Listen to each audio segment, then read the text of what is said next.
Hi hello welcome to our channel doctor Karthikeyan. இன்னைக்கு நம்ம ஒரு இன்ட்ரெஸ்டிங்கான விஷயம் பார்க்க போறோங்க. இந்த வீடியோவில் நான் கொடுக்கக்கூடிய இந்த முக்கியமான டிப்ஸ் ஆனது பல வீடியோக்கள் நான் ஏற்கனவே சொன்ன விஷயம் தான். அதை அப்படியே கடந்து போயிருப்பேன். நான் டைட்டில் என்ன போட்டிருக்கேங்க, நம்மளோட மன அழுத்தம் குறையுது, நம்ம ஜீரண சக்தி அதிகரிக்குது, இது எல்லாத்துக்கும் மேல உடல் எடை குறையறதுக்கு மிகப்பெரிய வாய்ப்பு இருக்கு, தொடர்ந்து 45 நாள் பண்ணா அப்படின்னு சொல்லிட்டு நான் ஒரு டைட்டில் போட்டிருக்கேன். அப்படி என்ன நான் பண்ணணும் அப்படின்னு கேட்டீங்கன்னா, மேட்டர் வெரி சிம்பிள் தான். பட் இதை நீங்க புரிஞ்சுக்கிட்டீங்கன்னா தான் இதை நீங்க அப்ளை பண்றது சக்சஸ்ஃபுல்லா அப்ளை பண்ணுவீங்க. சரி, கான்செப்ட்குள்ள போவாங்க. இப்போ உணவை சாப்பிட்றவங்க எந்த உணவை வேணா எடுத்துக்கோங்க.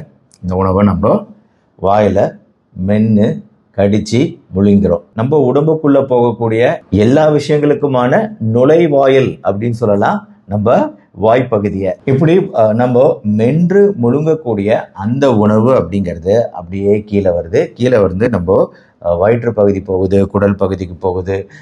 உணவு கொஞ்சம் கொஞ்சமா ஜீரண மண்டலத்துக்குள்ள வந்துகிட்டு இருக்கு. இப்போ இந்த மாதிரி நம்ம சாப்பிட்டுக்கிட்டு இருக்கும் போதுங்க, நம்ம எவ்வளவு சாப்பிட்றோம் அப்படிங்கிற ஒரு கணக்கு இருக்கு. இந்த எவ்வளவு சாப்பிட்றோம் அப்படிங்கிற கணக்கை தீர்மானிக்கிறது எது? ஒன்று, உங்கள் முன்னாடி இருக்கக்கூடிய உணவு. ஆஹா, எனக்கு ரொம்ப பிடிச்ச உணவு, நான் நிறைய சாப்பிடணும் அப்படின்னு நினச்சிங்கன்னா அது உங்கள் மனசு முதல்ல உங்களுக்கு ஒரு சிக்னல் கொடுத்துருச்சு. ரெண்டாவது விஷயம், ரொட்டீனாகவே நீங்கள் சாப்பிட்ற உணவு தான், அதில் இன்னும் மாறுபாடுகள் கிடையாது, எப்பவும் சாப்பிட்ற உணவு தான். ஆனால் அந்த உணவோட அளவு, குவான்டிட்டி எவ்வளோ சாப்பிடுவீங்க அப்படிங்கிறத தீர்மானிக்கக்கூடியது எது? நம்மளுக்கு இவ்வளோ சாப்பிடணும், சாப்பிட்டோட வயிறு நிரம்பிடுச்சு அப்படிங்கிற அந்த சிக்னல்களை கொடுக்கக்கூடிய விஷயங்கள் சாதாரண விஷயங்கள் கிடையாது. அதாவது வெறும் வயிற்று பகுதி மட்டுமே, அதற்குள்ள எவ்வளவு குவான்டிட்டி போச்சோ அந்த குவான்டிட்டி மட்டுமே இதை தீர்மானிக்கிறது கிடையாதுங்க. இங்கே தான் ஒரு பெரிய காம்ப்ளெக்ஸ் மெக்கானிசம் இதுக்குள்ள ஒளிஞ்சிருக்கு. அதாவது வயிற்று பகுதி, நம்மளோட பேங்க்ரியாஸ், நம்மளோட கணையப்பகுதி, சர்க்கரை அளவுல கண்ட்ரோல் பண்ணக்கூடிய இன்சுலின் சுரப்பு, நம்மளோட கொழுப்பு பகுதி, நம்ம குடல் பகுதி, அதுக்கு மேலெல்லாம் இருக்கு பார்த்தீங்களா, தொப்பை பகுதியில் இருக்கக்கூடிய அடிப்போஸ் டிஷ்யூ, கொழுப்புகள். இந்த கொழுப்பு பகுதி, மேலும் நம்ம கண்ணுக்கு தெரியாத சில ஹார்மோன்கள், ஒரு 4-5 விஷயம் இங்க ஒன்னா வேலை செய்யுதுங்க. ஒன்னா வேலை செஞ்சு எந்த விஷயத்தோட தாக்கம் அதிகமா இருக்கோ அதை பொறுத்து நம்ம உணவு எவ்வளோ சாப்பிட்றோம் அப்படிங்கிறது தீர்மானிக்கப்படுது. என்ன டாக்டர் போட்டு குழப்பி எடுக்கிறீங்க? சரி, ஃபர்ஸ்ட் சொல்கிறேன். நம்ம உணவை சாப்பிடும்போதுங்க வயிற்று பகுதியில் உணவு உள்ளே வருது. உள்ளே வந்த உடனே இந்த வயிற்று பகுதி தசைகள்லாம் விரிவடையும் போது சில சிக்னல்கள் போகுது நம்ம மூளைக்கு. முதல் விஷயம் இந்த வயிற்று பகுதி தசைகள் விரிவடைகிறது அப்படிங்கிறது நம்ம குடல் பகுதியில் சில ஹார்மோன்கள் சுரப்பை உண்டு பண்ணும். சிசிகே, பெப்டைடு ஒய் அப்படின்னு சொல்லிட்டு நிறைய ஹார்மோன்கள் இருக்குங்க குடல் பகுதியில். இதெல்லாம் டைரக்டா நம்ம மூளையோட கம்யூனிகேட் பண்ணும். நம்ம குடல் பகுதியில் வேகஸ் நரம்புன்னு ஒரு அதிசய நரம்பு இருக்கு அப்படின்னு சொல்லிட்டு நான் சொல்லியிருந்தேன். அந்த வேகஸ் நரம்பு நம்ம குடலையும் மூளையும் டைரக்டா இணைக்கக்கூடிய ஒரு அற்புத அமைப்பு. பாராசிம்பத்தட்டிக், நம்மளை ரிலாக்ஸ் பண்ணக்கூடிய ஒரு அமைப்பு. அந்த வேகஸ் நரம்பு இங்க முக்கியமான ஒரு வேலையை செய்யும். வயிற்றோட தசை பகுதிகள் இழுக்கப்படும் போது இந்த வேகஸ் நரம்பு சிக்னல்களை மேலே கொடுக்கும். உணவு வந்துகிட்டு இருக்கு, போதுமான அளவு வந்துட்டு இருக்கா இல்லையாங்கிறத. இதை விட முக்கியமா இன்னொரு ஃபங்க்ஷன் இன்னொரு பக்கம் நடக்கும். அது நம்ம கொழுப்பு பகுதி, அதாவது நம்ம குடலுக்கு சுத்தி இருக்கக்கூடிய அந்த அடிப்போஸ் டிஷ்யூ கொழுப்புகள் இருக்கு பாத்தீங்களா, அந்த கொழுப்புகள் ஒரு விதமான ஹார்மோன் சுரப்பு, லெப்டின் அப்படிங்கிற ஒரு ஹார்மோன் சுரப்பு உண்டு பண்ணும். இந்த லெப்டினும் என்ன பண்ணும்னா டைரக்டா மூளையோட ஃபர்ஸ்ட் கம்யூனிகேட் பண்ணும்.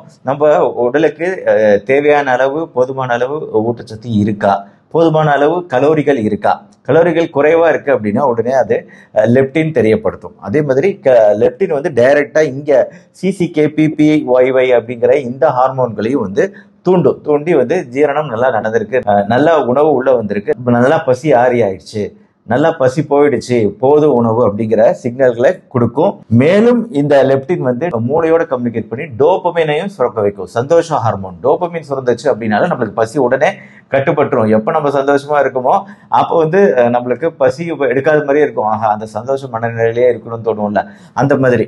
ஆக மொத்தம் இந்த லெப்டின் அப்படிங்கிற ஒரு முக்கியமான ஹார்மோன் நம்ம அதிகமா சாப்பிடாம இருக்கிறதுக்கு, பசி கட்டுப்படுறதுக்கு மிகவும் தேவையான ஒரு ஹார்மோன் லெப்டின். இப்போ இந்த லெப்டின் மட்டும் இல்லாம பேங்க்ரியாஸ் கணையத்துல இருந்தும் சில விஷயங்கள் இருக்கு. நம்ம ரத்தத்துல இயல்பாகவே சர்க்கரை குறைவா இருக்கு அப்படின்னா அப்போ அது குளுக்கோகான் அதிகமாகி சர்க்கரை அதிகப்படுத்துறதும், சர்க்கரை அதிகமா இருக்குன்னா இன்சுலின் அதிகமாகி சர்க்கரையை குறைக்கிறதும் அப்படிங்கிற இன்னொரு சிஸ்டமும் நடந்துகிட்டு இருக்கு. ஆனா இந்த லெப்டினுக்கு எதிராக இன்னொரு விஷயம் இருக்கு, அதுதான் கிரெலின். ஒரு பெரிய பிரச்சனை பாருங்க, கிரெலின் அப்படிங்கிற இந்த ஹார்மோன் இருக்கு பாத்தீங்களா, இந்த கிரெலின் அப்படிங்கிறது அப்படியே இந்த லெப்டினுக்கு ஆப்போசிட்டா ஆக்ட் பண்ணுங்க. லெப்டின் நம்ம என்ன சொல்லுவோம், அதிகமா லெப்டின் இருந்துச்சு அப்படின்னாலே நம்மளுக்கு பசி கட்டுப்படும் அப்படின்னு சொல்றோம், அதான் சட்டைட்டி ஹார்மோன். இதே கிரெலின் அப்படிங்கிறது நேர் ஆப்போசிட். இந்த கிரெலின் சுரப்பு அதிகமா இருந்துச்சு அப்படின்னா பசி கப கபக பயங்கரமா இருக்கும், நிறைய சாப்பிடுவோம். அதனால எப்பவுமே நம்ம உணவு பழக்க வழக்கம் அப்படிங்கிறது இந்த இரண்டு ஹார்மோன்களுக்கு இடையில இருக்கக்கூடிய ஒரு பேலன்ஸ்லயே தான் போயிட்டு இருக்கு. நீயா நானா அப்படிங்கிற இந்த பேலன்ஸ்லயே தான் போயிட்டு இருக்கு நம்ம உணவு பழக்க வழக்கம். இப்போ நம்ம மெயினா பார்க்க வேண்டியதுங்க, இந்த கிரெலின் சுரப்பை எப்பவுமே நம்ம குறைவா இருக்கிற மாதிரி பாத்துக்கிறோங்க. எப்பெல்லாம் இந்த கிரெலின் சுரப்பு அதிகரிக்கும் அப்படின்னு உங்களுக்கு தெரியுங்களா? இப்போ எடை குறைப்பு பண்றவங்களுக்குலாம் உணவுகள்லாம் கம்மியா சாப்பிடுவாங்க, வெயிட் லாஸ் ஆகுறாங்கன்னு வைங்களேன். அப்போ கிரெலின் அதிகமா சுரந்து இன்க்ரீஸ் ஆகும். கிரெலின் அதிகமாக சுரக்கிறதுனால இந்த வெயிட் லாஸ் ஒரு குறிப்பிட்ட நாள் வரைக்கும் நல்லா எடை குறைப்பு செஞ்சுக்கிட்டு சக்சஸ்ஃபுல்லா போயிட்டு இருக்கவங்க கூட அவங்களோட வெயிட் லாஸ் ஜேர்னில தோத்து போறதுக்கு முக்கியமான காரணம் கிரெலின் தான். இந்த கிரெலின் இந்த ஹார்மோன் அதிகமா இருக்கும்போது உங்களால அந்த உணர்வுகளை கட்டுப்படுத்த முடியாம போகுது. அதாவது சாப்பிட்றதும் அதிகமா இருக்கும், காலை உணவு மதிய உணவுக்கு இடைப்பட்ட நேரத்தில் ஸ்நாக்ஸ் சாப்பிட்றது அப்படிங்கிறதையும் அதிகரிக்கக்கூடியது கிரெலின். ரெண்டாவது, ஸ்ட்ரெஸ் அளவுகள் உடம்புல அதிகமாச்சு அப்படின்னா அந்த ஸ்ட்ரெஸ் அளவுகள் அதிகமாகும் போது கிரெலினோட அளவுகளும் அதிகமாகும்.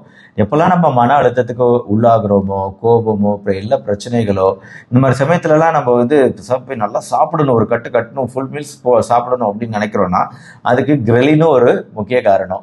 கிரெலின் டக்குன்னு அதிகமாயிடுது. ஸோ அதனால நம்ம கிரெலின் அளவுகளை குறைக்கிறது தான் இந்த வீடியோவோட நோக்கமே. நம்ம கிரெலின் அளவுகளை குறைவா வச்சுக்கிட்டோம் அப்படின்னா நம்மளால பல விஷயங்களை சாதிக்க முடியுங்க. முதல் விஷயம், நம்ம சாப்பிட்ற உணவுகளோட அளவு குறையும், ஜீரணம் நல்லபடியா நடக்கும். இந்த கிரெலின் அளவுகளை உணவு மூலமா நம்ம குறைக்கிறோம் அப்படின்னா அதிக புரத சத்து நிறைந்த உணவு சாப்பிட்டோம் அப்படின்னு வைங்களேன், ஆட்டோமேட்டிக்கா நம்ம கிரெலினோட அளவுகள் குறைவா தான் இருக்கும், பசி அப்படிங்கிறது கட்டுப்படும். பட் இது கலோரி தானே, புரதம் அப்படிங்கிறது கலோரி தானே. அதனால நம்ம கிரெலின் அளவுகளை கட்டுக்குள்ள வச்சுக்கிட்டு நம்மளோட ஜீரணத்தையும் அதிகப்படுத்தி ஸ்ட்ரெஸ் அளவுகள், மன அழுத்த அளவுகளையும் குறைச்சி ஆரோக்கியமான முறையில் உடல் எடையை குறைக்கணும் அப்படின்னா நான் சொல்லக்கூடிய ஒரு சிம்பிளான விஷயம், இவ்வளவு காம்ப்ளெக்ஸான விஷயம் எதுவுமே கிடையாது. நீங்கள் பண்ண வேண்டியது ஒன்றே ஒரு விஷயம்தான். நம்ம உணவை சாப்பிட்றோம் பார்த்தீங்களா, மென்று சாப்பிட்றோம் பார்த்தீங்களா, வீடியோவோட ஆரம்பத்துக்கே வருவோம். இந்த உணவை மென்று முழுங்கக்கூடிய இந்த சிஸ்டம், இந்த அப்பாரட்டஸ் இங்கே இருக்குது பார்த்தீங்களா, இந்த இடத்துல நம்ம டார்கெட் பண்ணுவாங்க. நம்ம பிளான் இங்கே தான், வேற எங்கேயும் கிடையாது. நீங்கள் எந்த உணவு கண்ட்ரோல் அதெல்லாம் இல்லை, இங்கே எந்த உணவு வேணாலும் சாப்பிடலாம். ஜீரணம் அப்படிங்கிறது நம்ம வாய்ப்பகுதியிலேயே ஆரம்பிச்சிடுது. நம்ம சாப்பிட்ற உணவுகளில் இருக்கக்கூடிய பல விஷயங்களை ஜீரணிக்கக்கூடிய என்சைம்கள் நம்ம வாய்ப்பகுதியிலேயே சுரக்குது, சரிங்களா? அதனால நம்ம ஜீரணத்தை அங்கேயே அதிகப்படுத்தணும். அப்போ என் கூட சேர்ந்து நானுமே அதை ஃபாலோ பண்ணுறேன். 45 நாள் தொடர்ந்து நம்ம என்ன பண்ண போகிறோம் அப்படின்னா, நம்ம உணவை சாப்பிடும்போது ஒவ்வொரு கவலத்தையும் எடுத்து சாப்பிடும்போது அந்த ஒவ்வொரு கவலத்தையும் 45 முறை நம்ம கடிக்க போகிறோம் அப்படிங்கிறது தான் விஷயம். எதுக்கு டாக்டர் இது மாதிரி ஒவ்வொரு உணவு கவலத்தையும் 45 முறை மெதுவாக நன்றாக கடித்து மென்று அந்த உமிழ் நீருடன் அது முழுமையாக கலந்து ஒரு ஜூஸ் ஆகி அதுக்கப்புறம் அது தண்ணீர் மாதிரி உணவை முழுங்குறோம் ஒவ்வொரு கவலத்தையும். பேசிக்கலாக ஒரு விஷயங்க, சயின்டிஃபிக்காக சொல்லணும் அப்படின்னா, இந்த மாதிரி சாப்பிடும்போது மினிமம் உணவு சாப்பிடும்போது 20 நிமிஷம் நம்ம அந்த உணவு சாப்பிடும் நேரம் அப்படிங்கிறத வச்சுக்கிட்டோம் அப்படின்னா பல நன்மைகள்னு சொல்கிறாங்க. ஏன்னா 20 நிமிஷம் அப்படிங்கிறது தான் அந்த கிரெலின் சுரப்பு இருக்குது பார்த்தீங்களா, அதுக்கும் இந்த 20 நிமிஷத்துக்கும் சம்மந்தம் உண்டு. இந்த லெப்டினுக்கும் அந்த 20 நிமிஷத்துக்கும் சம்மந்தம் உண்டு. ஸோ இந்த மாதிரி ஹார்மோன்களுக்கும் இந்த உணவு சாப்பிடும் நேரத்துக்கும் ஒரு மிகப்பெரிய சம்மந்தம் உண்டு. நீங்கள் என்னதான் கம்மியாக சாப்பிட்டாலும் இல்லை அதிகமாக சாப்பிட்டாலும் இந்த 20 நிமிஷம் நேரம் அப்படிங்கிறது தேவைப்படுது இந்த ஹார்மோன்களுக்கு, மூளைக்கு தன்னோட சிக்னல்களை தெரிவிக்கிறதுக்கு. அதனால நாம சாப்பிடும்போது நம்மளோட சாப்பிடும் டைமிங்கை 45 முறை மென்னு முழுங்குறோம் அப்படிங்கிற விஷயத்த ஃபாலோ பண்ணும்போது நம்மளுக்கு பல நன்மைகள் கிடைக்குது. ஸ்ட்ரெஸ் லெவல் குறையுது, தூக்கம் நல்லா வருது. உங்க ஜீரண மண்டலத்தோட பாதி வேலையை வாயிலேயே முடிச்சிடுறீங்க. ஜீரண மண்டலத்துல தானே உணவுகளுக்கு உள்ள போய் ஜீரணமாகணும் அப்படிங்கிற விஷயத்துல பாதி வேலை உங்களுக்கு மவுத்து வாய்ப்பகுதியிலேயே நடந்துறதுனால உங்களுக்கு ஜீரணம் நல்லபடியா நடக்குது. பிளஸ் ஹார்மோன்கள் சொன்னோம் பார்த்தீங்களா, லெப்டின், டோபமின், என்னென்னோ சொன்னேன், இந்த சந்தோஷ ஹார்மோன்கள் தூண்டுறது, இது எல்லாமே நடக்குங்க. இந்த காம்ப்ளெக்ஸ் எக்கோ சிஸ்டம்லாம் ஆக்டிவேட் ஆகிறதுக்கு மெதுவாக சாப்பிட்றதுங்கிறது உதவும்.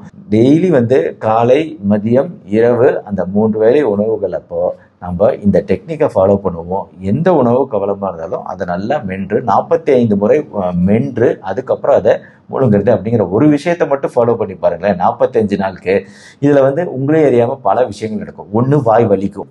சீட்டர் தசைகள் கடிக்க கடிக்க அதெல்லாம் டயர்டாகி அது ஒரு மாதிரி வாய் வலிக்க ஆரம்பிச்சிடும் நீங்கள் சாப்பிடும்போது. அப்போது ஆட்டோமேட்டிக்காக நீங்கள் சாப்பிடும் அளவுகள் குறையுது, ஜீரணம் நல்லபடியாக நடக்குது, தூக்கம் நல்லா வருது, சர்க்கரை அளவுகள் கட்டுப்படுது போன்ற பல நன்மைகள் உங்களுக்கு இதன் மூலமாக கிடைக்குங்க. அதனால் என் கூட சேர்ந்து இந்த 45 டே சேலஞ்சு எல்லாரும் எடுத்துக்கணும் அப்படிங்கிறது தான் என்னோட ஒரே வேண்டுகோள். நான் ரொம்ப தேவையில்லாமல் சயின்டிஃபிக்காக பேசிட்டேன்னு நினைக்கிறேன். இருந்தாலும் இதை புரிஞ்சுக்கணும், இதுக்கு பின்னாடி அறிவியல் காரணங்களும் இருக்கு, இது வேஸ்ட் ஆஃப் டைம் கிடையாது அப்படிங்கிறதுக்காக. ஏன்னா யாருக்குமே ப்ராக்டிக்கலாக 20 நிமிஷம் உட்காந்து சாப்பிட முடியுமா சொல்லுங்க? இந்த அவசர உலகத்தில் வேக வேகமாக சாப்பிட்டு ஓடக்கூடிய நிலைமையில இது பாசிபிள் இல்லை. அப்போ உங்களை கன்வின்ஸ் பண்ணோம்னா அதுக்கு பின்னாடி இருக்கக்கூடிய காரணங்கள் இருக்கு அப்படிங்கிறத நான் தெளிவுபடுத்தினா தானே நீங்கள் ஃபாலோ பண்ணுவீங்க. அதுக்காக தான் ஃபாலோ பண்ணுங்க. டைம் இருக்கிறவங்க, உங்களால் இந்த வாழ்க்கை முறையை அமைச்சிக்க முடியும் அப்படின்னு நினைக்கிறவங்க கட்டாயம் ஃபாலோ பண்ணுங்க. டெஃபினட்டா you will see the benefit. So இந்த வீடியோ உங்க ஃப்ரெண்ட்ஸ் ரிலேட்டிவ்ஸ் ஷேர் பண்ணுங்க, அவங்களையும் ஃபாலோ பண்ண வைங்க. எத்தனையோ உணவு முறைகள் அது இதுன்னு சொல்றோம் இல்லையா, அது எல்லாத்தோட சிம்பிளான டிப் இதுங்க. இதை மட்டும் ஃபாலோ பண்ணி பாருங்க. வீடியோ பிடிச்சிருச்சா லைக் பண்ணுங்க.